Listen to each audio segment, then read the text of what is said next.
Hi, this is Paul, and today I'm going to show you how to create an old TV effect using Boris RED in Premiere Pro Creative Cloud. So here's the finished product. This was inspired by the opening to the TV show The Newsroom. Of course, this is modeled after old TVs that had lower resolution.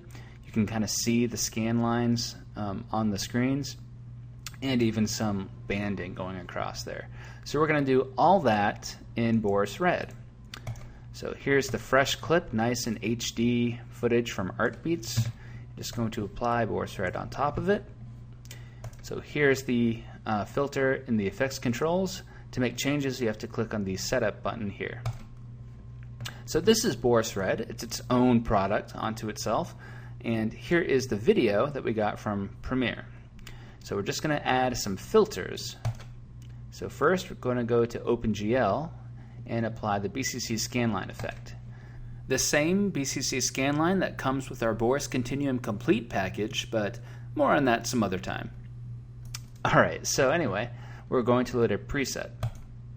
Just the Fast and Fat preset will do. You can see that gives us some nice thick but kind of transparent bars scrolling or rolling up the screen.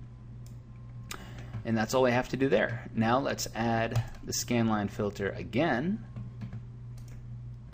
to kind of layer the effect. And we are going to change this one. We're going to take the size of the scan lines and bring them down to about 1.88. That gives you the illusion that you're looking at less resolution than you are if I zoom in here. And that's all I have to do with the scan lines. Okay, next we're going to desaturate the image using BCC Hue-Sat-Lightness. Just bring it down to -100 so it's gray. And next we are going to add a gradient to give a nice vignette to the whole scene.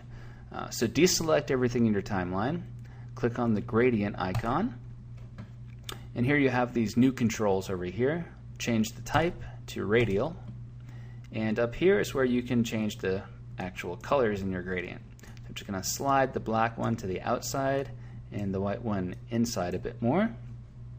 To see what you're doing, click on the gradient, drag again, go to the composite tab here, and change the apply mode to multiply. Hey, there we go, a nice vignette on our video. And if you want to make further changes, click on the face track in the timeline and then just move the swatches as you will. Okay, but I'm happy with that, so let's move on. One optional effect you can do is to make your screen bulge a bit, like it's on a glass tube.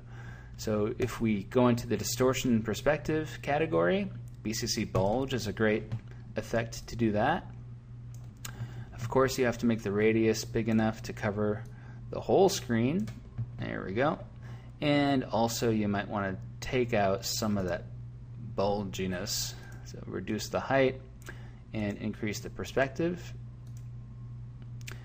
Of course, if you're working in a 16:9 frame, my personal opinion, the bulge doesn't make a lot of sense because by the time we had 16:9 TVs, they weren't using glass anymore. But anyway, that's beside the point. Another thing you may have noticed, the scan lines are now actually bent by the bulge effect. So if you don't like that, just click on the bulge track and drag it down to the bottom there. And now the scan line effect is unaffected by the bulge. Anyway, I don't care for that in this style of frame, so I'm going to delete it all anyhow. Alright, so let's say you want some text. RED is awesome at creating animated text. I'm not going to do anything too fancy here. I'm just going to say news. News. Okay, maybe not that much news. Okay, that's good. And that's it for text. Now, to really tie it all together, we're going to add a glow effect. So deselect everything in your timeline, go to Filters, Effects category, and BCC Glow. That way the glow applies to everything that's beneath it. So if I just wanted the glow to apply to the video, I could just drag it underneath the news and there you go. Alright, anyway, so we're going to make a couple changes to the glow effect. Increase the threshold to about 67 and decrease the radius to about 48 or 50 is good. Makes it look like someone is looking at a TV and it's slightly out of focus or something. And that's a bit strong, so let's increase the mix with original to about 20. And when we look at it all together like this, I think the bands there are a bit strong too. So if I go back into the video group, click on that scanline effect, increase the mix with original for that too. Yeah, about 38. Good. And that's it. Now we have an old style TV graphic from really modern footage. So that's all I'm going to show you today. If you want to see more, there's more tutorials online, and you can do a ton more if you try the trial version on your own. And that's all available at borisfx.com.